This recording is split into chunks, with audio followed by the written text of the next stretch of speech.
SHO AP TV ప్రేక్షకులకు నమస్కారం. Taxes పన్నులు అనగానే మనలో చాలామంది గుర్తొచ్చేవి రెండు రకాల పన్నులు.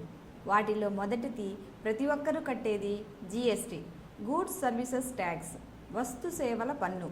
రెండవది IT ట్యాక్స్, ఇన్కమ్ ట్యాక్స్, ఆదాయపు పన్ను. అయితే అసలు పన్నుల్లో ఎన్ని రకాలున్నాయి? కేంద్ర రాష్ట్ర ప్రభుత్వాలు ఆ పన్నులను ప్రజలపై ఏ విధంగా విధిస్తున్నాయి? ఆ విధించిన పన్నులు ఏ విధంగా ఖర్చు పెడుతున్నాయి? తదితర అంశాలపై చర్చించడానికి ప్రముఖ చార్టెడ్ అకౌంటెంట్ ఏవి హరినాథ్ బాబు గారు మన స్టూడియోలో ఉన్నారు. వారిని అడిగి ఆ పన్నుల గురించి, విధింపు విధానాల గురించి మరిన్ని వివరాలు తెలుసుకుందాం. నమస్కారం హరినాథ్ బాబు గారు. నమస్కారం రాణి గారు. అసలు ట్యాక్సెస్ పన్నులు అంటే ఏంటి అని ముందుగా SHO ఏపీ ప్రేక్షకులందరికీ నమస్కారం అండి. ఏ దేశంలో అయినా సరే ఆ దేశ పౌరులు వారికి కావాల్సిన ఫెసిలిటీస్ని అన్నీ వారే సమకూర్చుకోలేరు. ఉదాహరణకి రోడ్స్ అండి. రోడ్స్ ఎవరికి కావాల్సిన రోడ్డు వాళ్ళు వేసుకోవాలంటే కష్టం. అలాగే ట్రాన్స్పోర్టేషన్ సిస్టమ్ కానివ్వండి, డ్యామ్స్, కెనాల్స్, అలా వారికి కావాల్సిన సౌకర్యాలన్నీ వారే కల్పించుకోవడం ఇబ్బందిగా ఉంటుంది. కాబట్టి వారు ఒక ప్రభుత్వాన్ని అనేది నియమించుకున్నారు. ఆ ప్రభుత్వం అంటే గవర్నమెంటు అడ్మినిస్ట్రేషన్ కోసం ఈ పబ్లిక్ కావాల్సిన ఎమ్యూనిటీస్ లైక్ ట్రాన్స్పోర్టేషన్, రోడ్స్ ఇలాంటి ఫెసిలిటీస్ని ప్రొవైడ్ చేయడం కోసం అని చెప్పని గవర్నమెంట్ పబ్లిక్ దగ్గర నుంచి ట్యాక్సెస్ అన్న పేరుతో కొంత అమౌంట్ కలెక్ట్ చేస్తుంది. ఆ ట్యాక్సెస్ అంటే ఆ డబ్బు ద్వారా ఈ పబ్లిక్కి కావాల్సిన ఎమ్యూనిటీస్ అన్నీ ప్రొవైడ్ చేస్తారు. వాటినే ట్యాక్సెస్ అని అంటారు. Okay sir. పన్నులు ఎందుకు విధిస్తారు? ఎవరు విధిస్తారు అంటారు? ఎందుకు విధిస్తారన్న దానికి ఇందాక మనం చెప్పుకున్నామండి. సో ఈ పబ్లిక్కి కావాల్సిన ఎమ్యూనిటీస్ని ప్రొవైడ్ చేయడం కోసం అని చెప్పని ట్యాక్సెస్ అనేది కలెక్ట్ చేస్తారు. ఎవరు కలెక్ట్ చేస్తారంటే భారతీయ రాజ్యాంగం, ఇండియన్ కాన్స్టిట్యూషన్ గవర్న్ చేస్తుంది ఎవరు లెవీ చేయాలనేది. అందులో article number 246 referring to schedule 7 అని ఉంటుంది. ఆ షెడ్యూల్ 7లో 3 రకాల లిస్టులు ఉంటాయి. లిస్ట్ 1, లిస్ట్ 2, లిస్ట్ 3 అని. లిస్ట్ 1 ఏమో యూనియన్ లిస్ట్ అని, లిస్ట్ 2ని స్టేట్ లిస్ట్ అని, లిస్ట్ 3ని కాంకరెంట్ లిస్ట్ అని అంటారు. లిస్ట్ 1లో ప్రతి లిస్టులో కూడా కొన్ని ఐటమ్స్ ఉంటాయి. వాటినే టెక్నికల్గా ఎంట్రీస్ అని అంటారు. లిస్ట్ 1లో ఉన్న ఎంట్రీస్కి సంబంధించిన పన్నులన్నిటినీ కూడా యూనియన్ గవర్నమెంట్ అంటే సెంట్రల్ గవర్నమెంట్ లెవీ చేస్తుంది. లిస్ట్ 2 అంటే స్టేట్ లిస్ట్లో ఉన్న ఎంట్రీస్కి సంబంధించిన ట్యాక్సెస్ ఏదైనా ఉంటే కనుక వాటిని స్టేట్ గవర్నమెంట్ లెవీ చేస్తుంది. మూడోది కంకరెంట్ లిస్ట్ అండి. అందులో ఉన్నవి central government and state government ఇద్దరు కలిసి లెవీ చేస్తారు. ఇన్ కేస్ ఇద్దరికి కనుక ఏదన్నా కాన్ఫ్లిక్ట్ కనుక వచ్చినప్పుడు దాన్ని కూడా సెంట్రల్ గవర్నమెంటే ప్రివైల్ చేసి సెంట్రల్ గవర్నమెంట్ వారే లెవీ చేస్తారు. Okay sir. ఏ ఆధారంగా ఎంత వరకు అనేది ఈ పన్నులు విధిస్తారు, నిర్ణయిస్తారంటారు? ఏ ఆధారంగానంటే దీనికంటే ముందు మనం ఇంకొక ప్రశ్న చెప్పుకోవాల్సి వస్తుందంటే అసలు పన్నులు ఎన్ని రకాలుగా ఉన్నాయి అని చెప్పన్న విషయం చెప్పుకోవాలి. మన ఇండియాలో పన్నులు బ్రాడ్గా 2 రకాలు ఉంటాయండి. ఒకటి డైరెక్ట్ ట్యాక్సెస్, రెండోది ఇండైరెక్ట్ ట్యాక్సెస్. డైరెక్ట్ ట్యాక్సెస్ని ప్రత్యక్ష పన్నులు, ఇండైరెక్ట్ ట్యాక్సెస్ని పరోక్ష పన్నులు అంటారు. డైరెక్ట్ ట్యాక్సెస్ అంటే ఎవరైతే పే చేస్తున్నారో అంటే బర్డన్ కూడా వాళ్ళ మీదే ఉంటుంది. వాటిని డైరెక్ట్ ట్యాక్సెస్ అంటారు. ఉదాహరణకి best example of direct taxes in India is income tax. ఎవరి ఇన్కమ్ ఎంత ఉంటుందో అంత ట్యాక్స్ కట్టాలి. సో అతని ఇన్కమ్ ఒక 5 lakhs ఉంటే 5 lakhs కట్టాలి, 10 lakhs ఉంటే 10 lakhs కట్టాలి. సో ఇప్పుడు సినిమా స్టార్స్కి ఎక్కువ ఉంటుంది, వాళ్ళు ఎక్కువ ట్యాక్స్ కట్టాలి. రిలయన్స్ అంబానీ ఉన్నారు, వారికి ఇంకా ఎక్కువ ఇన్కమ్ ఉంటే ఎక్కువ ట్యాక్స్ కట్టాలి. అలా వాళ్ళ ఇన్కమ్ని బేస్ చేసుకొని ట్యాక్స్ అనేది ఉంటుంది. సో వాటిని డైరెక్ట్ ట్యాక్సెస్ అంటారు. ఇంకా అదర్ ఎగ్జాంపుల్స్ డైరెక్ట్ ట్యాక్సెస్కి ఇంకా ఏంటంటే like property tax, corporate tax, securities transaction tax, వీటన్నిటిని డైరెక్ట్ ట్యాక్సెస్ అని చెప్పని అంటారు. ఇండైరెక్ట్ ట్యాక్సెస్ అంటే బెస్ట్ ఎగ్జాంపుల్ ఏంటంటే ఇందాక మీరు చెప్పినట్టుగా GST, goods and service tax. So ఇండైరెక్ట్గా అంటే పే చేసే వ్యక్తి డైరెక్ట్గా బర్డన్ పే చేయడు, బర్డన్ పే చేసే వ్యక్తి డైరెక్ట్గా పే చేయడు. ఉదాహరణకి మనం ఒక షాప్కి వెళ్ళి ఒక సోప్ కొన్నాం అనుకుందాం. సో సోప్ కొంటే దాని మీద మనం పే చేసే GST డైరెక్ట్గా గవర్నమెంట్కి పే చేయం, మన షాప్ కీపర్కి పే చేస్తాం. షాప్ కీపర్ తర్వాత దాన్ని గవర్నమెంట్కి పే చేస్తాడు.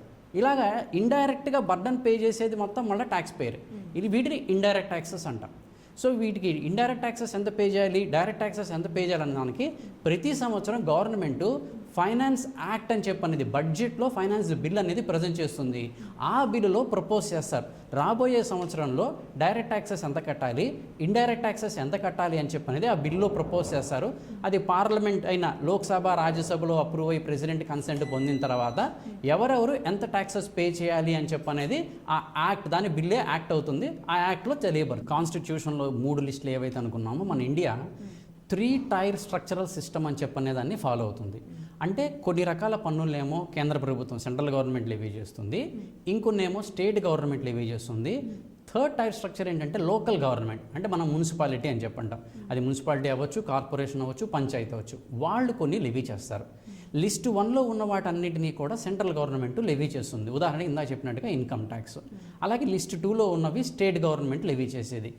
ఉదాహరణకి స్టేట్ ఎక్సైజ్ డ్యూటీ అని ఉంటుంది. ఇప్పుడు మనకి లిక్కర్ ఉంది, లిక్కర్ మీద స్టేట్ వాళ్ళు లెవీ చేస్తారు. అలాగే పెట్రోల్ అండ్ డీజిల్ ఉంది, వాటికి కూడా స్టేట్ గవర్నమెంట్ లెవీ చేస్తుంది. Local government property tax and best example, మన రోజు బిల్డింగ్ ఏవైతే మనం ఉండే హౌసెస్ ఏవైతే ఉన్నాయో వాటికి ప్రాపర్టీ ట్యాక్స్ అని, దాన్ని మనం మున్సిపల్ ట్యాక్స్ అంటాం. అది వాటర్ ట్యాక్స్ అవ్వచ్చు, డ్రైనేజ్ ట్యాక్స్ అవ్వచ్చు, బిల్డింగ్ ట్యాక్స్ అవ్వచ్చు, అవన్నీ లోకల్ గవర్నమెంట్ వాళ్ళు కలెక్ట్ చేస్తారు. ఇలాగ 3 టైర్ స్ట్రక్చర్లో మన ఇండియా అనేది నడుస్తుంది. సరే, ఇటీవల కాలంలో మన దేశంలో పన్నుల విధానంలో వచ్చిన గొప్ప మార్పులు ఏమున్నాయంటారు? చాలా మంచి క్వశ్చన్ అడిగారు మేడం. రీసెంట్గా అంటే గత 5 సంవత్సరాలు 6 సంవత్సరాల నుంచి కనుక చూస్తే చాలా రకాల ట్యాక్స్ రిఫార్మ్స్ అనేది వచ్చింది. ఇక్కడ మనం కొద్దిగా సమయాన్ని వెచ్చించి మనం కొన్ని విషయాలు చెప్పుకోవాలి. అందులో ట్యాక్స్ రిఫార్మ్, అసలు ముందు ట్యాక్స్ రిఫార్మ్స్ అంటే ఏంటి?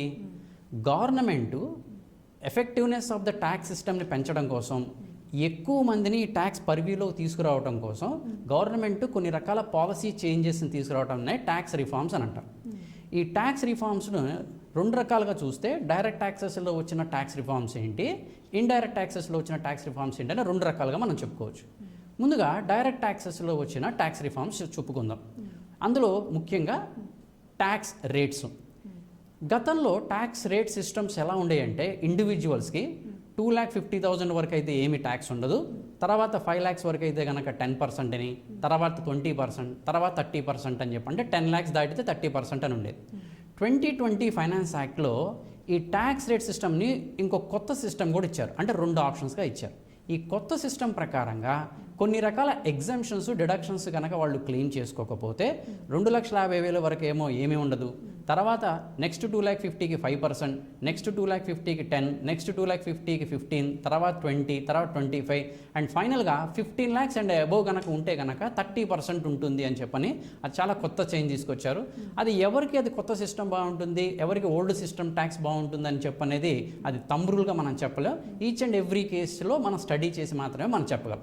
అది ఒక ఇంపార్టెంట్ చేంజ్. 2 ఇంపార్టెంట్ చేంజ్ ఏంటంటే కంపెనీస్కి కూడా అట్రాక్ట్ చేయడం కోసం, అంటే కార్పొరేట్ ట్యాక్స్, ఇందాక చెప్పుకున్నట్టుగా డైరెక్ట్ ట్యాక్స్లో one of the important tax corporate tax. ఈ కార్పొరేట్స్కి కూడా లిబరలైజ్ చేయాలన్న ఉద్దేశంతో డొమెస్టిక్ కంపెనీస్కి 22%కే ట్యాక్స్ రేట్ అనేది ఫిక్స్ చేశారు. అంతేకాకుండా manufacturing sector, make in India కాన్సెప్ట్లో మ్యానుఫ్యాక్చర్ సెక్టార్స్ని ఎంకరేజ్ చేయాలని మ్యానుఫ్యాక్చరింగ్ కంపెనీస్కి 15% కన్సెషనల్ ట్యాక్స్ రేట్ సిస్టమ్నే గవర్నమెంట్ ఫిక్స్ చేసింది. ఇంకా కొత్త ఇది కనుక చూసుకుంటే tax reforms, Vivad se Vishwas scheme అని చెప్పిన ఒక స్కీమ్ని కూడా తీసుకొచ్చారు. అంటే ఇవాళ గవర్నమెంట్ దగ్గర అపీల్ కేసెస్లో కానీ, స్క్రూటనీస్లో కానీ చాలా థౌజండ్స్ ఆఫ్ కేసెస్ పెండింగ్ ఉన్నాయి. ఈ కేసెస్ అన్నీ చాలా ఈజీగా రిజాల్వ్ చేయడం కోసం ఈ స్కీమ్ని కనుక ఆప్ట్ చేసుకుంటే తక్కువ పెనాల్టీసు, తక్కువ ఇంట్రెస్టులతోనే మనం బెనిఫిట్ పొందే అవకాశం ఉంది. అంతేకాకుండా ఫేస్లెస్ అసెస్మెంట్స్, ఫేస్లెస్ అపీల్స్ అనే ఒక కొత్త స్కీమ్స్ తీసుకొచ్చారు. ఈ విధానంలో మన డిపార్ట్మెంట్స్కి మంత్స్ టుగెదర్, ఇయర్స్ టుగెదర్ వాళ్ళ చుట్టూతా తిరిగి ఇబ్బందులు పడకుండా, ఇంకొంతమంది అయితే ఆఫీసర్స్ ఇబ్బంది పెడుతున్నారు, లంచాలు ఇవ్వాలని చెప్పని ఇబ్బంది పెడుతున్నారని అంటారు. ఇవేమీ లేకుండా ఏం చేశారంటే ఫేస్లెస్ అసెస్మెంట్స్, ఫేస్లెస్ అపీల్స్ అని చెప్పని చేశారు. అంటే ఏ రకమైన నోటీస్ అయినా ఇవాళ మనకి ఆన్లైన్లో వాళ్ళకి నోటీస్ వస్తే దానికి రిప్లైస్ కూడా ఆన్లైన్లోనే ఇవ్వచ్చు. ఇది పబ్లిక్కి చాలా ఈజీ అవుతుంది. ఇంకొకటి, ఎక్కువ మందిని ట్యాక్స్ పర్వ్యూలోకి తీసుకురావాలన్న ఉద్దేశంతో NMS, నాన్ ఫైలర్స్ మానిటరింగ్ సిస్టమ్ అని చెప్పిన ఒక కొత్త సిస్టమ్ తీసుకొచ్చారు. ఎందుకు తీసుకొచ్చారు ఇది? ఈరోజు మన ఇండియాలో కేవలం 3 నుంచి 4% మాత్రమే ఇన్కమ్ ట్యాక్స్ రిటర్న్స్ ఫైల్ చేస్తున్నారు. మనకి ఇండియాలో దాదాపు 135 నుంచి 140 కోట్ల మంది జనాభా ఉంటే ఇది ఓన్లీ ఇండివిజువల్స్. అవి కాక పార్ట్నర్షిప్ ఫర్మ్స్, కంపెనీస్, LLPs వీళ్ళందరినీ కౌంట్ చేసుకుంటే ఓన్లీ 4% వరకు మాత్రమే ఇన్కమ్ ట్యాక్స్ రిటర్న్ ఫైల్ చేస్తున్నారు. అంటే 4% మాత్రమే రిటర్న్స్ ఫైల్ చేస్తుంటే ఇండియా ఇలా ఉంటే, ఈ 4 కాసే 20 30 అయితే ఇండియా అమెరికా కంటే జపాన్ కంటే మించిపోతుంది. ఈ విధంగా ఎక్కువ మందిని ట్యాక్స్ పర్వ్యూలోకి తీసుకురావాలన్న ఉద్దేశంతో ఈ ఎన్ఎంఎస్, నాన్ ఫైలర్స్ మానిటరింగ్ సిస్టమ్, అంటే ఎవరికైతే హై వాల్యూ ట్రాన్సాక్షన్స్ చేస్తూ కూడా ఎవరైతే ఇన్కమ్ ట్యాక్స్ రిటర్న్స్ ఫైల్ చేయట్లేదో వాళ్ళని గవర్నమెంట్ చాలా క్లోజ్గా మానిటర్ చేసి వాళ్ళకి నోటీసెస్ ఇచ్చి వాళ్ళ ద్వారా కూడా రిటర్న్స్ ఫైల్ చేయటం, ఆ విధంగా రెవెన్యూని పెంచుకోవడం కోసం చూస్తుంది. ఇంకొకటి చాలా ఇంపార్టెంట్ చేంజ్, మీరు రీసెంట్ చాలాసార్లు పేపర్లో కూడా చూసే ఉంటారు, డిజిటల్ ట్రాన్సాక్షన్. ఇవాళ ఎక్కడికి వెళ్ళినా సరే ఏ ట్రాన్సాక్షన్ అయినా క్యాష్ ట్రాన్సాక్షన్స్ని అవాయిడ్ చేయండి, డిజిటలైజ్డ్గా చేయండి అని చెప్పని గవర్నమెంట్ చెప్తుంది. సో మీరు 10,000 రూపాయలకు మించి క్యాష్ బిజినెస్లో ఎక్స్పెండిచర్ చేయడానికి వీల్లేదు, ఎవరికైనా డొనేషన్ ఇస్తే 2,000కి మించి క్యాష్ ఇవ్వడానికి వీల్లేదు, అప్పు ఏదన్నా ఇవ్వాలన్నా కూడా ఇవ్వడానికి క్యాష్ ద్వారా ఇవ్వడానికి వీల్లేదు 20,000కి మించి. అలాగే మీరు ఏదైనా ప్రాపర్టీ అమ్మినా కొన్నా క్యాష్ పే చేయకూడదు, క్యాష్ తీసుకోకూడదు. ఇలాగ చాలా రకాల ట్రాన్సాక్షన్స్ని రెస్ట్రిక్ట్ చేయడం వల్ల అందరూ డిజిటలైజ్ చేయడం ద్వారా ఆటోమేటిక్గా గవర్నమెంట్ సర్వేలెన్స్లోకి వెళ్ళిపోతాం. ఇవి డైరెక్ట్ ట్యాక్స్లో ఉన్న మేజర్ రిఫార్మ్స్ అండి. ఇంకా ఇండైరెక్ట్ ట్యాక్సెస్లో ఉన్న మేజర్ రిఫార్మ్స్ కనుక చూస్తే GST, India before GST, India after GST అని చెప్పని మనం చెప్పుకోవచ్చు అండి. 2017 జూలై 1వ తారీఖు నుంచి మన ఇండియాలో జిఎస్టీ అమల్లోకి వచ్చింది. ఈ జిఎస్టీ రావటం వల్ల క్యాస్కేడింగ్ ఎఫెక్ట్ అనేది తగ్గిపోయింది. జిఎస్టీ వచ్చిన తర్వాత మనకి ఇండైరెక్ట్ ట్యాక్సెస్ ద్వారా వచ్చే రెవెన్యూ గవర్నమెంట్కి భారీగా పెరిగింది. ఇంతకు ముందు కనుక చూస్తే డైరెక్ట్ ట్యాక్సెస్ ద్వారా వచ్చే రెవెన్యూ చాలా ఎక్కువగా ఉండేది, ఇప్పుడు ఇండైరెక్ట్ ట్యాక్సెస్ ద్వారా వచ్చే రెవెన్యూ చాలా ఎక్కువగా ఉంది. చాలా అద్భుతమైన సిస్టమ్ అండి జిఎస్టీ అనేది. ఓకే సార్, ఒక ఆర్థిక సంవత్సరంలో మన కేంద్ర ప్రభుత్వం, మన రాష్ట్ర ప్రభుత్వం ఎన్ని రకాల పన్నులు కలిపి ఎంత మొత్తంలో వసూలు చేస్తుందంటారు? రీసెంట్గా బడ్జెట్ ఇచ్చిన దాని ప్రకారంగా చూసానండి, 2022 ఫైనాన్స్ యాక్ట్ ఇచ్చిన బడ్జెట్ ప్రకారంగా లాస్ట్ ఫైనాన్షియల్ ఇయర్లో మనకి సుమారు 27 లక్షల కోట్ల పైగా ట్యాక్సెస్ ద్వారానే గవర్నమెంట్కి రెవెన్యూ వచ్చింది. ఇక ట్యాక్సెస్ అంటే ఇందాక చెప్పుకున్నట్టుగా డైరెక్ట్ ట్యాక్సెస్, ఇండైరెక్ట్ ట్యాక్సెస్ అని చెప్పని రెండు చెప్పుకోవాలి. 27 లక్షల కోట్ల పైగా రెవెన్యూ వచ్చింది. పర్సంటేజ్ వైజ్గా చూస్తే డైరెక్ట్ ట్యాక్సెస్ కంటే ఇండైరెక్ట్ ట్యాక్సెస్ రెవెన్యూయే ఎక్కువ ఉంది. ఈ జిఎస్టీ అన్న విధానం ఉండటం వల్ల పబ్లిక్కి అది బెనిఫిట్ ఉంటుంది, గవర్నమెంట్కి అది బెనిఫిట్ ఉంటుంది, ఇండైరెక్ట్ ట్యాక్సెస్ ద్వారా వస్తుంది. మొన్న మధ్య జూన్ కలెక్షన్స్ కనుక చూస్తే జూన్ 2022కి దాదాపు 116,000 కోట్లు, ఒక్క నెలకి 116,000 కోట్ల చిల్లర జిఎస్టీ ద్వారా రెవెన్యూ అనేది కలెక్షన్ అనేది జరిగింది.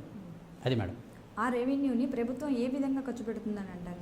ప్రభుత్వం ఏ విధంగా ఖర్చు పెడుతుందంటే, ఇప్పుడు గవర్నమెంట్ ఎంప్లాయీస్ ఉన్నారండి, గవర్నమెంట్ సెక్టర్స్ చాలా ఉన్నాయి. అదే ఒక ఆర్టీసీ అనుకోండి, రైల్వేస్ అనుకోండి, ఎలక్ట్రిసిటీ అనుకోండి, ఇరిగేషన్ అనుకోండి, వీళ్ళందరూ పనిచేస్తున్న వాళ్ళకి జీతాలు ఇవ్వడానికి ఖర్చు పెడుతుంది. అలాగే పబ్లిక్ ఫెసిలిటీస్ ప్రొవైడ్ చేయాలి, లైక్ రోడ్స్ అనుకోండి, ట్రాన్స్పోర్టేషన్ సిస్టమ్స్ ప్రొవైడ్ చేయడానికి ఖర్చు పెడుతుంది. అలాగే వెల్ఫేర్ స్కీమ్స్ కండి, ఇవాళ అది స్టేట్ గవర్నమెంట్ కానీ సెంట్రల్ గవర్నమెంట్ కానీ అనేక రకాల వెల్ఫేర్ స్కీమ్స్, ఇన్సెంటివ్స్ ప్రొవైడ్ చేస్తుంది.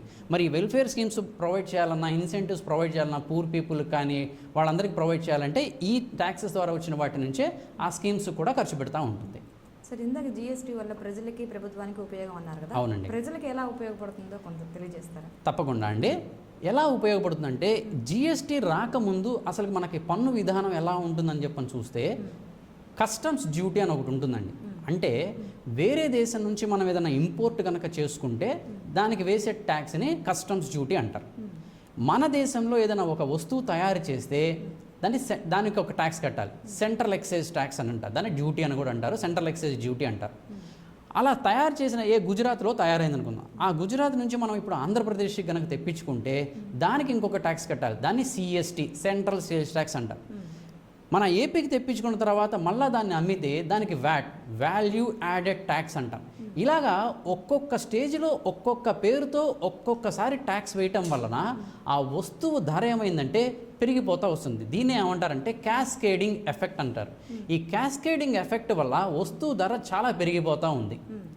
అది జిఎస్టీ అన్న విధానంలో ఏం చేశారంటే, మనం కస్టమ్స్ డ్యూటీ ఏదైతే పే చేస్తామో అది మనకి క్రెడిట్ ఎందుకు వస్తుంది, అలాగే central excise duty, CST, VAT ఎన్ని విధానాలని, పన్ను విధానాలని రద్దు చేసి వాటి ప్లేస్లో జిఎస్టీ అనేది తీసుకొచ్చారు. జిఎస్టీ తీసుకురావటం వల్ల ఏ విధంగా పబ్లిక్కి బెనిఫిట్ అంటే, మనం మ్యానుఫ్యాక్చర్ చేసినప్పుడు పే చేసిన జిఎస్టీ, తర్వాత వేరే స్టేట్ నుంచి వేరే స్టేట్కి వచ్చిన జిఎస్టీ, వేరే విత్ ఇన్ ద స్టేట్లో పే చేస్తున్న జిఎస్టీ, అంటే కొన్నప్పుడు పే చేసిన జిఎస్టీని అమ్మినప్పుడు పే చేసే జిఎస్టీలోంచి తగ్గింపు వస్తుంది, దాన్ని ఇన్పుట్ ట్యాక్స్ క్రెడిట్ అంటారు. ఆ విధంగా వస్తువు యొక్క ధర తగ్గుతుంది. మీరు అడగచ్చు, మరి ఈ విధంగా అయితే కనుక వస్తువు ధర తగ్గి గవర్నమెంట్కి రెవెన్యూ తగ్గిపోతుంది కదా, గవర్నమెంట్కి లాభం ఏంటి అని అడగచ్చు. గవర్నమెంట్ యొక్క ఆబ్జెక్టివ్ ఏంటంటే ఒక్కొక్క వస్తువు మీద ట్యాక్స్ పడేది తగ్గించి ఎక్కువ మంది చేత ట్యాక్స్ కట్టించాలి అని చెప్పని గవర్నమెంట్ యొక్క ఉద్దేశం. సో ఈ విధంగా పన్నుల మీద పన్నులు లేకుండా ఉండటం వలన పబ్లిక్కి బెనిఫిట్ వస్తుంది. గవర్నమెంట్కి ఏ రకంగా వస్తుందంటే ఇంతకుముందు తక్కువ మంది కట్టేవాళ్ళు, ఇప్పుడు ఈ జిఎస్టీ సిస్టంలో ఎక్కువ మంది ట్యాక్స్ పరిధిలోకి రావటం వలన గవర్నమెంట్కి కూడా బెనిఫిట్ వస్తుంది, ట్యాక్స్ రెవెన్యూ అనేది పెరుగుతుంది. ఆ విధంగా కంట్రీ ఎకానమీ అనేది డెవలప్ అవుతుందండి. కానీ చాలామంది ప్రజల్లో జిఎస్టీ వేస్తే ఉన్న రేటు కన్నా ఇది ఎక్స్ట్రా వేస్తున్నారన్న ఉద్దేశంతో కొంతమంది ఏమంటున్నారంటే, సార్ బిల్ అక్కర్లేదు, బిల్ లేకుండా మాకు ఇచ్చేయండి, బిల్ అయితే ఇంత అమౌంట్ అవుతుంది. ఫర్ ఎగ్జాంపుల్ ఏదైనా గోల్డ్ షాప్కి వెళ్ళినప్పుడు ఆ మర్చెంట్ దగ్గర జిఎస్టీ బిల్ కావాలా, ఇంత అవుతుంది, జిఎస్టీ లేకుండా మామూలుగా మాన్యువల్గా రాసిస్తాం, ఈ అమౌంట్ తగ్గుతుంది అంటున్నారు. చాలామంది ప్రజలు మరి దానికే ఎక్కువ ఇష్టపడుతున్నారు. దీనికి వాళ్ళకి అంత అవగాహన లేదు, తెలియట్లేదు చాలామంది ప్రజలకి. అవునండి, ఖచ్చితంగా కరెక్టేనండి మీరు చెప్పింది. సో ఇక్కడ ఇది ఫాల్ట్ ఎక్కడ అంటే, it is not the fault in the framing of the laws or legislations అండి. It is the fault in our self discipline అనేది ఉండాలండి. ఏ దేశంలో అయినా సరే ఆ కంట్రీ డెవలప్ అవ్వాలంటే గవర్నమెంట్ తీసుకునే మెజర్స్తో పాటు ఇండివిజువల్గా మనం కూడా మెజర్స్ తీసుకుంటే ఇది కంట్రోల్ అవుతుంది. అది ప్రజల్లోకి తీసుకెళ్ళాలి సార్, వాళ్ళకి తెలియదు, చాలా మందికి అవగాహన లేదు. మీరు గమనిస్తే ఇంతకు ముందుకి ఇప్పటికి చాలా రకాల మార్పులు వచ్చినాయండి. అందుకని చెప్పనే ఈ డిజిటల్ ట్రాన్సాక్షన్స్ అని చెప్పనేది కూడా తీసుకొచ్చింది. ఇప్పుడు మీరు క్యాష్కి అమ్ముతున్నారు అని చెప్పనంటే మీరు క్యాష్కి కొనటం వల్లనే మీరు క్యాష్కి అమ్మగలుగుతున్నారు. మీరు కొనేటప్పుడే క్యాష్ కంట్రోల్ ఉందనుకోండి, అమ్మేటప్పుడు కూడా ఆటోమేటిక్గా మీరు క్యాష్ అమ్మకుండా మీరు ఓన్లీ బిల్తోనే కొంటారు. అది వస్తుందండి మార్పు. ఇప్పుడే కాబట్టి స్టార్ట్ అయింది, ఒక 5 సంవత్సరాలు అయింది కాబట్టి. మేము చార్టర్డ్ అకౌంటెంట్గా మేము చూస్తుంటాం కదండి క్లయింట్స్, ఇవాళ చాలామంది ట్యాక్స్ కట్టడానికే ఇష్టపడుతున్నారు. ఎందుకంటే వాళ్ళు సంపాదించిన డబ్బుల్ని ఎక్కడ ఖర్చు పెట్టగలరండి? ల్యాండ్ మీద ఇన్వెస్ట్ చేయగలరు, బిల్డింగ్స్లో ఇన్వెస్ట్ చేయగలరు, gold, shares, mutual funds, fixed deposits, ఇలా ఎక్కడో ఒక చాట ఇన్వెస్ట్ చేయాల్సిందే. ఇవాళ వీటన్నిటినీ కూడా గవర్నమెంట్ మానిటర్ చేస్తుంది. ఒకప్పుడు ఎక్కువ బ్లాక్ మనీ ల్యాండ్స్లో ఇన్వెస్ట్ అయ్యేది అనేవాళ్ళు. కానీ రీసెంట్గా ఏం చేసిందంటే గవర్నమెంట్ చాలా ఫ్రీక్వెంట్గా గవర్నమెంట్ వాల్యుయేషన్స్ని పెంచేసింది. ఈ వాల్యుయేషన్స్ని పెంచడం వల్ల కొన్ని ఏరియాస్లో అయితే మార్కెట్ రేటు కంటే గవర్నమెంట్ రేట్ ఎక్కువ ఉంటుంది, కొన్ని చోట్ల అయితే కనుక ఎట్ పార్ ఉంటుంది, కొన్ని చోట్ల మాత్రమే గవర్నమెంట్ రేటు కంటే మార్కెట్ రేటు కొద్దిగా నామినల్గా ఎక్కువ ఉంటుంది. సో ప్రతి ఒక్కళ్ళు కూడా ఇంత అమౌంట్ కావాలంటే ఖచ్చితంగా వాడు సోర్స్ ఆఫ్ ఇన్కమ్స్ని పెంచుకోవాలి, ట్యాక్స్ పేయబుల్ కెపాసిటీని పెంచుకుంటేనే వస్తుంది. ఇలా కొద్దిగా మార్పు వస్తుందండి. అండ్ వీటన్నిటికి మించి సెల్ఫ్ డిసిప్లిన్ అండి, అది వచ్చినప్పుడు మాత్రమే మనం ఏదైనా చేంజ్ అనేది చేయగలం. ఏదైనా ల్యాండ్ కొన్నప్పుడు అమ్మినప్పుడు కూడా సార్ అది గవర్నమెంట్ రేటు తక్కువ ఉంటుంది, మార్కెట్ రేట్ ఎక్కువ ఉంటుంది. అలాంటప్పుడు వాళ్ళు బ్లాక్ మనీ క్యాష్గా తీసుకుంటున్నారు కదా. అవును, అప్పుడు కూడా దానిని కంట్రోల్ చేయడం కోసం అని చెప్పనే గవర్నమెంట్ ఫ్రీక్వెంట్గా గవర్నమెంట్ రేట్స్ని, ల్యాండ్ రేట్స్ని పెంచుతూ వస్తుంది. ఆ విధంగా కొద్దిగా తగ్గుతుంది. ఓకే సార్, ఇలా కొంతమంది పన్నులు ఎగ్గొడుతూ ఉంటారు కదా సార్, వాళ్ళ మీద ప్రభుత్వం ఎలాంటి చర్యలు తీసుకుంటుందంటారు? ఇందాక మీకు చెప్పినప్పుడు ట్యాక్స్ రిఫార్మ్స్ అని చెప్పినప్పుడు ఎన్ఎంఎస్ అని చెప్పన్నాం, నాన్ ఫైలర్స్ మానిటరింగ్ సిస్టమ్ అని చెప్పని, ఆ సిస్టమ్ ద్వారాను అండ్ ఇవాళ ఏఐఎస్ యాన్యువల్ ఇన్ఫర్మేషన్ సిస్టమ్ అని చెప్పని ఒక సిస్టమ్ తీసుకొచ్చింది. ఆ సిస్టమ్ ద్వారా దాదాపు మీకు సంబంధించిన 56 రకాల ట్రాన్సాక్షన్స్ని గవర్నమెంట్ మానిటర్ చేస్తుంది. ఉదాహరణకి మీరు ఒక ల్యాండ్ అమ్మినా కొన్నా, లేదు బ్యాంకులో బల్క్ అమౌంట్ డిపాజిట్స్ ఏదన్నా క్యాష్ డిపాజిట్స్ చేసినా, విత్డ్రాయల్స్ చేసినా, మీకున్న శాలరీ ఇన్కమ్స్, మీకున్న బ్యాంక్ అకౌంట్స్లో వచ్చిన ఇంట్రెస్ట్ ఇన్కమ్స్, అలాగే ఫిక్స్డ్ డిపాజిట్స్ ఏమైనా తీసుకుంటే fixed deposits, shares, mutual funds, ఇలా అన్ని రకాల ట్రాన్సాక్షన్స్ని గవర్నమెంటు వాళ్ళ డిజిటలైజ్ అయిపోయింది అండ్ కంప్యూటరైజ్ అయిపోయింది కాబట్టి ఇంటిగ్రేట్ చేసుకొని ఇన్ఫర్మేషన్ మొత్తాన్ని కంపైల్ చేస్తుంది. సింపుల్గా చెప్పాలంటే మీ పాన్ నెంబర్ని, మీ ఆధార్ నెంబర్ని కోడ్ చేసి ఏ ట్రాన్సాక్షన్స్ అయితే ఫైనాన్షియల్గా చేస్తున్నారో వాటన్నిటిని గవర్నమెంట్ మానిటర్ చేసి కన్సాలిడేటెడ్ చేసి ఒకచోట కంపైల్ చేస్తుంది. సో మీరు తప్పించుకోవటానికి చాలా లీస్ట్. మనకు వచ్చిన డబ్బుల్ని ఇవి తప్ప ఇంకా వేరే మార్గాల్లో మనం ఇన్వెస్ట్ చేయలేం. చేయాలంటే క్యాష్ని క్యాష్గానే ఉంచుకోవాలి. సో క్యాష్ని క్యాష్గానే ఉంచుకోవడం వల్ల ఉపయోగం లేదు కాబట్టి గవర్నమెంట్ క్లీన్గా మానిటర్ చేస్తుంది. వీటిల్లో ఈ విధంగా మానిటర్ చేసి ప్రాపర్గా మనం ఇవన్నీ డిస్క్లోజ్ చేసి ఇన్కమ్ ట్యాక్స్ రిటర్న్ ఫైల్ చేసి ట్యాక్సెస్ కట్టకపోతే వాళ్ళ మీద తర్వాత ట్యాక్సెస్తో పాటు ఇంట్రెస్ట్లు, లేట్ ఫీజులు, పెనాల్టీసు, కొన్ని సందర్భాల్లో ప్రాసిక్యూషన్, జైలు శిక్ష కూడా విధిస్తున్నారండి. ట్యాక్సెస్ చాలా హెవీగా ఉంటాయి. మామూలుగా అయితే 30% taxes plus surcharge plus cess ఉంటే, ఆ విధంగా వెళ్తే పెనాల్టీ 30% కొన్ని సెక్షన్స్ కింద, కొన్ని సెక్షన్స్ కింద 60, కొన్ని సెక్షన్స్ కింద 300% వరకు పెనాల్టీస్ ఉండే సెక్షన్స్ కూడా ఉన్నాయి. చాలా భారీ పెనాల్టీస్ ఉంటాయి. జైలు శిక్ష అన్నారు కదా, మినిమం ఎన్నేళ్ళు వేస్తుంటారంటారు? ఉంటుందండి, సంవత్సరం నుంచి 5 సంవత్సరాల వరకు. రకరకాల తప్పులకి రకరకాల పనిష్మెంట్స్ ఉంటాయి. 5 సంవత్సరాల వరకు జైలు శిక్ష ఉన్నాయి కూడా ఉన్నాయండి. Okay sir.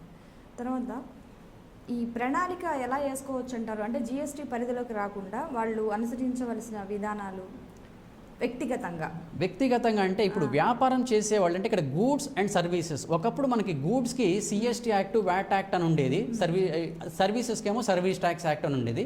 వీటన్నిటిని జిఎస్టీలో వచ్చిన తర్వాత ఎరాడికేట్ చేసి గూడ్స్ అండ్ సర్వీసెస్ యాక్ట్ అని చెప్పని తీసుకొచ్చారు. గూడ్స్ అంటే ట్రేడింగ్ చేసేవాళ్ళు, మ్యానుఫ్యాక్చరింగ్ చేసేవాళ్ళకి మన స్టేట్లో అయితే కనుక 40 lakhs థ్రెషోల్డ్ లిమిట్ అని ఉంది. అంటే 40 lakhs వరకు వాళ్ళకి జిఎస్టీ అయితే అవసరం లేదు, రిజిస్ట్రేషన్ అవసరం లేదు. సర్వీస్ సెక్టార్ వాళ్ళకైతే కనుక 20 lakhs is the threshold limit. 20 lakhs వాళ్ళ టర్న్ ఓవర్ అదే గ్రాస్ రిసిప్ట్ అని చెప్పనొచ్చు, దాన్ని టర్న్ ఓవర్ అని చెప్పంటాం.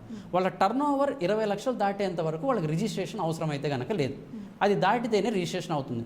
కాబట్టి వాళ్ళకున్న బిజినెస్ ఎంత, టర్న్ ఓవర్ ఎంత అనేది మానిటర్ చేసుకుంటూ ఆ లోపలే ఉంటే కనుక జిఎస్టీ అక్కర్లేదు. అది దాటితే కనుక జిఎస్టీలోకి వెళ్ళి ప్రాపర్గా బుక్స్ మెయింటైన్ చేయటం, ప్రాపర్గా రిటర్న్స్ ఫైల్ చేసుకొని ట్యాక్సెస్ కట్టుకుంటే అడ్మినిస్ట్రేషన్ బాగుంటుంది. Okay sir. కొన్నిసార్లు ఎడ్యుకేషన్ మీద అంటే ఇప్పుడు కోచింగ్ సెంటర్లు ఉన్నాయి కదా సార్, వాళ్ళు కూడా జిఎస్టీ చేస్తున్నారు స్టూడెంట్స్ మీద. మరి అది కూడా సర్వీసే కదండి. ఇందాక అనుకున్నట్టుగా goods and services act, service sector వాళ్ళు కూడా ఖచ్చితంగా ప్రొవైడ్ చేయాలి. మేము చార్టర్డ్ అకౌంటెంట్స్, మేము సర్వీసెస్ ప్రొవైడ్ చేస్తాం, మేము కూడా ట్యాక్స్ జిఎస్టీ అయితే కట్టాలి. కానీ జిఎస్టీ యాక్ట్లోనే కొన్ని రకాల సర్వీసెస్కి, పబ్లిక్కి, బేసిక్ పబ్లిక్ కూడా ఉపయోగపడే సర్వీసెస్కి ఎగ్జామ్షన్స్ ఇచ్చారు. ఉదాహరణకి డాక్టర్లు అండి. సో డాక్టర్లు జిఎస్టీ కట్టాల్సిన అవసరం ఏమైతే కనుక లేదు వాళ్ళు ఇచ్చిన సర్వీసెస్కి, ఎందుకంటే అది ఎసెన్షియల్ సర్వీస్ అని చెప్పని వాళ్ళకి మినహాయింపు ఇచ్చారు. అలాగా జిఎస్టీ యాక్ట్లో కూడా కొన్ని రకాల గూడ్స్కి, కొన్ని రకాల సర్వీసెస్కి మినహాయింపు అయితే కనుక ఉంది. వాటి మీద జిఎస్టీ కట్టాల్సిన అవసరం లేదు.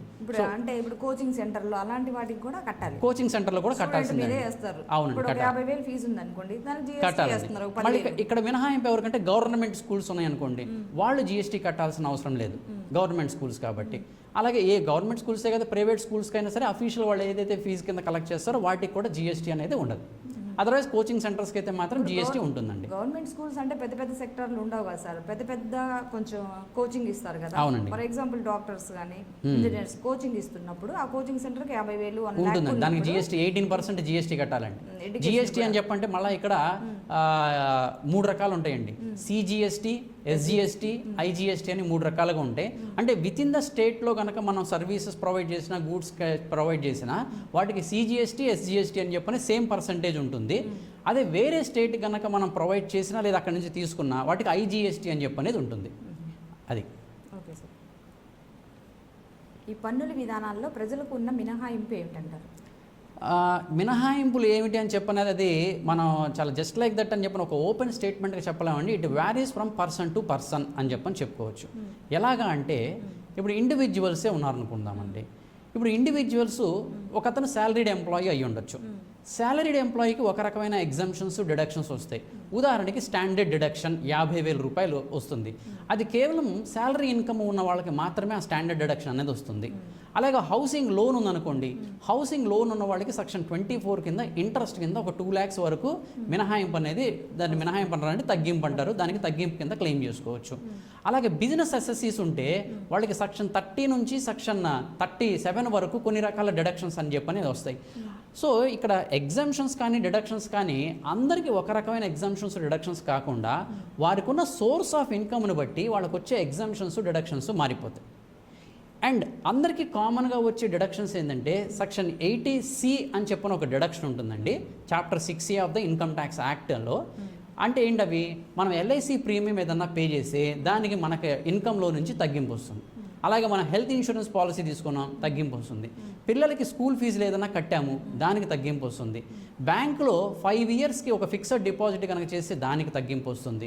అలాగే ట్యాక్స్ సేవింగ్ మ్యూచువల్ ఫండ్స్ ఉంటాయి, ఆ ట్యాక్స్ సేవింగ్ మ్యూచువల్ ఫండ్స్లో ఇన్వెస్ట్ చేస్తే వాటికి డిడక్షన్స్ అనేవి వస్తాయి. ఇలాగా పర్సన్ టు పర్సన్స్ అని చెప్పి అనేవి మారిపోతాయి. ఎడ్యుకేషన్ లోన్ తీసుకుంటే ఒక రకమైన డిడక్షన్స్, స్టార్టప్ కంపెనీ ఎవరైనా స్టార్టప్ కంపెనీ కనుక పెడితే కనుక మ్యానుఫ్యాక్చరింగ్ వాళ్ళకు ఒక రకమైన డిడక్షన్స్ వస్తాయి. పార్ట్నర్షిప్ ఫర్మ్స్కి ఒక రకమైన డిడక్షన్స్ వస్తాయి, కంపెనీస్కి ఒక రకమైన డిడక్షన్స్ వస్తాయి, సొసైటీస్కి ఒక రకమైన డిడక్షన్స్ వస్తాయి. కాబట్టి వచ్చే ఎగ్జంప్షన్స్ అనేవి అందరికీ ఒక రకంగా ఉండవు, పర్సన్ టు పర్సన్ అనేది మారిపోతూ ఉంటుంది. అందుకనే ఇండియాలో ట్యాక్స్ సిస్టమ్ని progressive and proportional tax system అని చెప్పంటారు. ప్రోగ్రెసివ్ అంటే ఇన్కమ్ పెరిగే కొంత ట్యాక్స్ పెరుగుతుంది, డిడక్షన్స్ మారిపోతూ ఉంటాయి. అలాగే ప్రొపోర్షనల్ ట్యాక్స్ సిస్టమ్ ఉన్న ఇన్కమ్ను బట్టి ప్రొపోర్షనేట్గా మారిపోతూ ఉంటుంది అన్నమాట అండి. సార్, ఇతర కంట్రీస్తో పోల్చుకుంటే మన ట్యాక్సెస్ వాళ్ళకి మనకి ఏదైనా వేరియేషన్ ఉన్నాయంటారా? చాలామంది అంటారండి విదేశాల్లో ట్యాక్స్ చాలా తక్కువ ఉంటుంది, మన దేశంలోనే ఎక్కువ ఉంటుంది అంటారండి. కానీ నిజానికి తప్పండి. మా ఫ్రెండ్స్ కానీ కొంతమంది రిలేటివ్స్ కానీ కొంతమంది విదేశాల్లో ఉన్నారు, యుఎస్, కెనడా, ఆస్ట్రేలియా ఉన్నారు. నేను వారితో మాట్లాడుతున్నప్పుడు కూడా వారు అక్కడ ట్యాక్స్ సిస్టమ్ ఎలా ఉంటుంది ఏంటని చెప్పనేది నేను కనుక్కుంటుంటాను. ఉదాహరణకి అమెరికా కనుక తీసుకుంటే వాళ్ళకి అక్కడ ఇండివిజువల్స్కి ట్యాక్స్ రేట్ దాదాపు 42% వరకు ఉంటుందండి.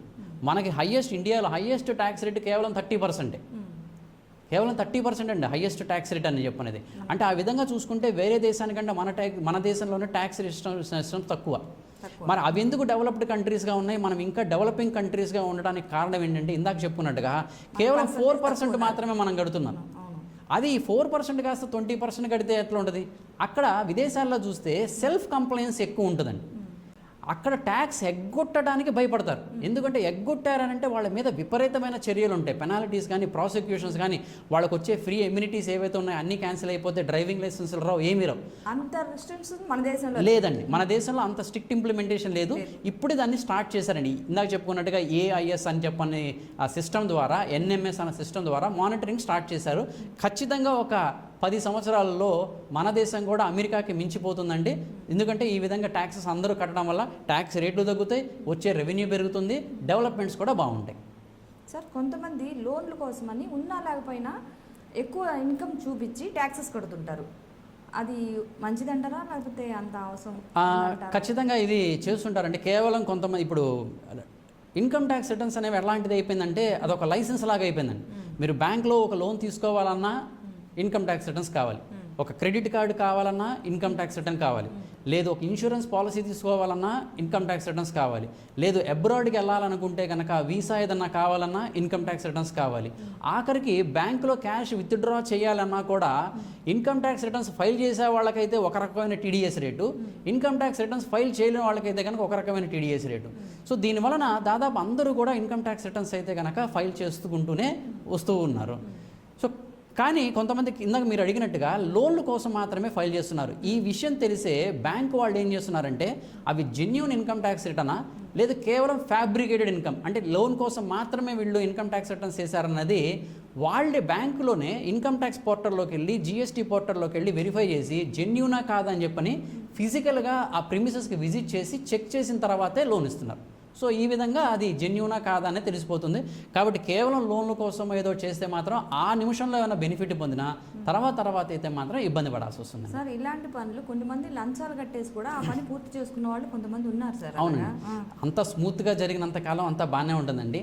ఎక్కడైతే ఈ సిస్టమ్ స్మూత్నెస్లో నుంచి కొంచెం బ్రేక్ రావడమో డివేట్ అయిందో ఆ రోజున అందరూ కూడా బయటకు వస్తారండి. ఇవాళ చాలాసార్లు మనం చూసే ఉంటాము, ఈ సిఎన్డేజీ ఆడిట్ వల్ల కానీ, సిబిఐ రైడింగ్స్ జరిగిన తర్వాత అన్నిటినీ 15 సంవత్సరాల క్రితంని కూడా నిన్న ఈవినింగే మా దగ్గరకు ఒక క్లయింట్ వచ్చాడండి. 2009, 2010కి సంబంధించిన నోటీస్ తీసుకొని వచ్చాడు. 2009, 10 అంటే దాదాపు 13 సంవత్సరాలు అయిపోతుంది.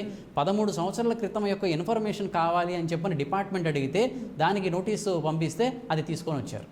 అండ్ ఇక్కడ ఇంకా డిపార్ట్మెంట్ నోటీస్ అని అంటే ఇంకొక ట్యాక్స్ రిఫార్మ్లో ఇక్కడ కూడా ఒకటి చెప్పుకోవచ్చండి. ఈవెన్ కొంతమంది ఫేక్ నోటీసెస్ కూడా సర్వ్ చేసి బ్లాక్మెయిల్ చేస్తున్నారు బిజినెస్ అసెసెస్ని. అందుకని గవర్నమెంట్ ఏం చేసిందంటే డాక్యుమెంట్ ఐడెంటిఫికేషన్ నంబర్ అని చెప్పిన ఒక సిస్టమ్ తీసుకొచ్చింది. అది ఇన్కమ్ ట్యాక్స్ డిపార్ట్మెంట్ అయినా ఎవరైనా సరే ఏ రకమైన నోటీస్ ఇవ్వాలన్నా, అది స్క్రూటినీ కానివ్వండి, లేదంటే అప్పీల్ కానివ్వండి, ప్రొసీడింగ్స్ కానివ్వండి, ఏ రకమైన నోటీస్ ఇవ్వాలన్నా ఆ డిన్ అన్న నెంబర్ని, document identification number, unique number అండి, ప్రతి డాక్యుమెంట్కి ఒక నెంబర్ని కోడ్ చేసి మాత్రమే నోటీస్ ఇవ్వాలి. కాబట్టి ఇది కంగారు పడి నోటీస్ వచ్చిందనగానే కంగారు పడదు, అసలు జెన్యూనా కాదా అనేది ముందు మనం అది వెరిఫై చేసుకోవాలి. అది ఎవరిని అడిగి వెరిఫై చేసుకోవాలి? అది ఆన్లైన్ పోర్టల్ ఉంటుందండి, income tax portal. Income tax పోర్టల్లోకి వెళ్తే ఆ డిన్ నెంబర్ కొట్టంగానే అది జెన్యూనా ఫేక్ అని చెప్పి అనేది మనకు తెలిసిపోతుంది. ఆ విధంగా వెరిఫై చేసుకొని ఆ డిన్ నెంబర్ జెన్యూన్ అయితే కనుక అప్పుడు వాళ్ళ ఆడిటర్ని కానీ చార్టర్డ్ అకౌంటెంట్ని కానీ సంప్రదిస్తే ఆ చార్టర్డ్ అకౌంటెంట్ అది అసలు నోటీస్ అది వ్యాలిడా కాదా, ఏ సెక్షన్ కింద వచ్చింది. ఎందుకంటే ఒక్కొక్క సెక్షన్ కింద ఒక్కొక్క టైం లిమిటేషన్ ఉంది. ఒక సెక్షన్ కింద ఏమో సంవత్సరం వరకే నోటీస్ ఇవ్వాలి, ఇంకో సెక్షన్ కింద 2 ఏళ్ల వరకు ఇవ్వచ్చు, ఒకదాని కింద 4 ఏళ్ళు, ఒకదానికి 6 ఏళ్ళు అని చెప్పని టైం లిమిటేషన్స్ ఉంటుంది. అది టైం లిమిటేషన్లో ఉందా లేదా, ప్రాపర్ ఆఫీసరే నోటీస్ సర్వ్ చేశాడా లేదా అని చెప్పని చూసుకొని దానికి ఏం యాక్షన్ తీసుకోవాలో చార్టర్డ్ అకౌంటెంట్ మీకు సలహా ఇస్తారు. సార్ ఇందాక టీడీఎస్ అని చెప్పారు కదా, దాని గురించి కొంచెం ఎక్స్ప్లెయిన్ చేస్తారు.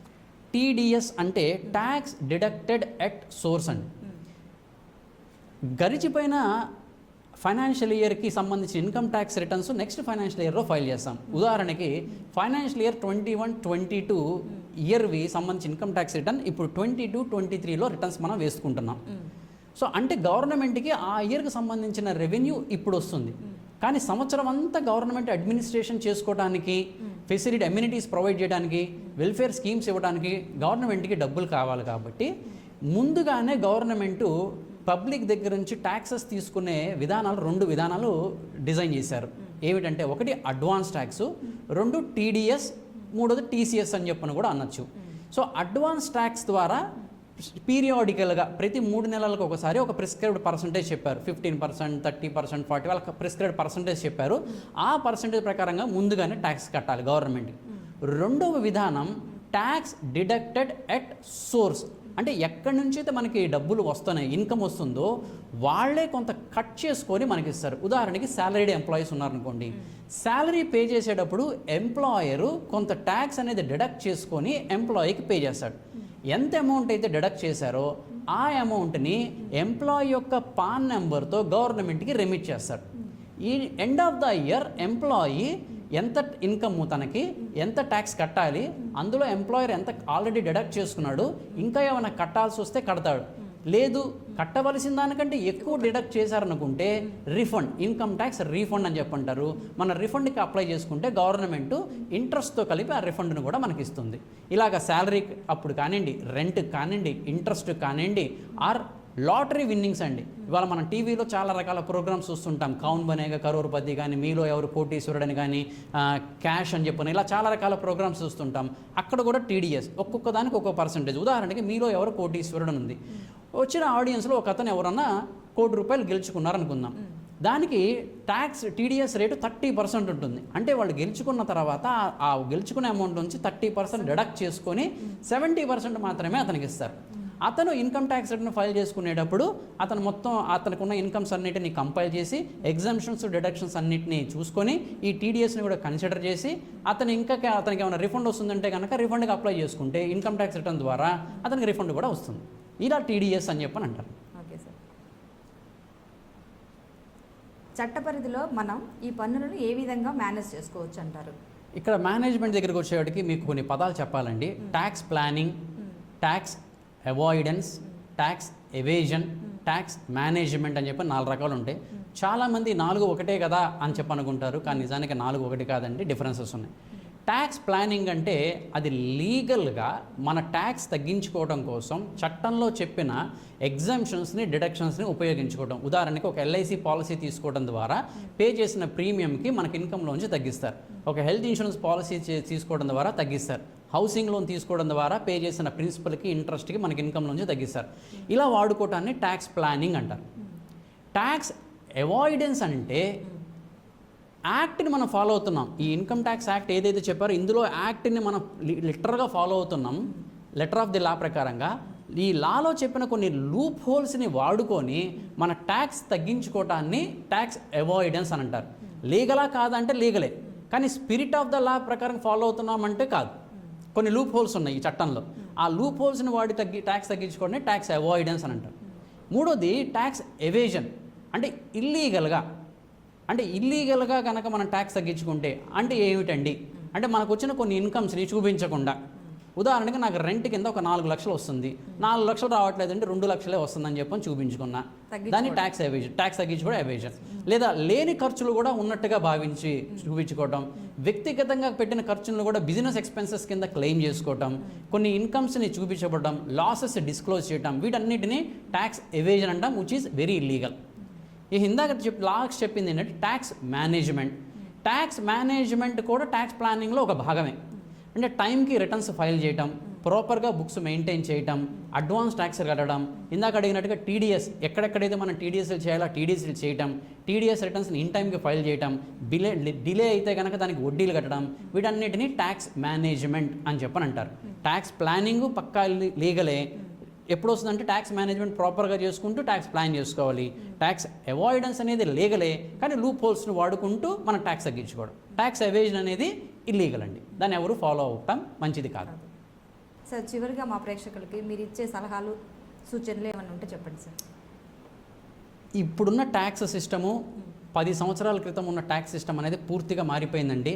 గతంలో మీరు పుస్తకాలను ఎలా మెయింటైన్ చేసినా, వచ్చిన ఆదాయాన్ని డిస్క్లోజ్ చేయకపోయినా, ఫైనాన్షియల్ ట్రాన్సాక్షన్స్ని ఎలా చేసినా బాగుండేదండి. బట్ ఇవాళ అనేక రకాల సోర్సెస్ ద్వారా మీ యొక్క ఫైనాన్షియల్ ట్రాన్సాక్షన్స్ని పాను, ఆధార్ ద్వారా ట్రాక్ చేస్తూ ఉంది. కాబట్టి ఎలా పడితే అలా చేసుకోవడం కాకుండా ఫైనాన్షియల్ ట్రాన్సాక్షన్ చేయబోయే ముందు, అంటే ఒక ల్యాండ్ కానివ్వండి, ఒక బిల్డింగ్ కానివ్వండి, ఒక ఫిక్స్డ్ డిపాజిట్ కానివ్వండి, ఏదైనా చేయబోయే ముందు మీ చార్టెడ్ అకౌంటెంట్ని సంప్రదించి పూర్తిగా మీ యొక్క సోర్స్ ఆఫ్ ఇన్కమ్స్ ఏంటి, ఎలా ఉంటుందని చెప్పి సంప్రదించిన తర్వాత ట్రాన్సాక్షన్ చేయండి. చాలామంది చేసే పొరపాటు ఏంటంటే ఏదో ఒకట్లే ఆడిటర్ గారు ఉన్నారు కదా వాళ్ళు చూసుకుంటారు కదని ట్రాన్సాక్షన్ అయిపోయిన తర్వాత మా దగ్గరికి వస్తారు. ఇవాళ ట్రాన్సాక్షన్ అంతా అయిపోయిన తర్వాత మా దగ్గరికి వస్తే మేము వాళ్ళకి సలహాలు ఇచ్చేవి కానీ ప్లాన్ చేసేవి సోర్సెస్ ఏమీ లేవండి. కాబట్టి ముందే వెళ్ళి, అవునండి ఒకప్పుడు జరిగింది, ఇవాళ ఈ గవర్నమెంట్ వచ్చిన తర్వాత ఎక్కడికక్కడ చెక్స్ అనేది పెట్టేసింది కాబట్టి చాలా తక్కువ ఉంది. ముందుగా సంప్రదించి ఆ ప్రొఫెషనల్ యొక్క సలహా లేకుండా ఏ ట్రాన్సాక్షన్స్ చేయొద్దు. సలహాలు తీసుకుంటే చాలా చక్కటి ప్లానింగ్ సిస్టమ్ ఇవాళ ఉంది. గవర్నమెంట్ మీ దగ్గర నుంచి తక్కువ ట్యాక్సెస్ తీసుకోవడానికి చాలా రకాల రిఫార్మ్స్ అనేవి తీసుకొచ్చింది. ఓకే సార్, అదండి. మాకు మా ప్రేక్షకులకు ట్యాక్సెస్ గురించి, జిఎస్టీ గురించి ఎన్నో విషయాలు, తెలియని విషయాలు తెలియజేసినందుకు ధన్యవాదాలు. ధన్యవాదాలు రాణి గారు. SHOAP వాళ్ళందరికీ ధన్యవాదాలు.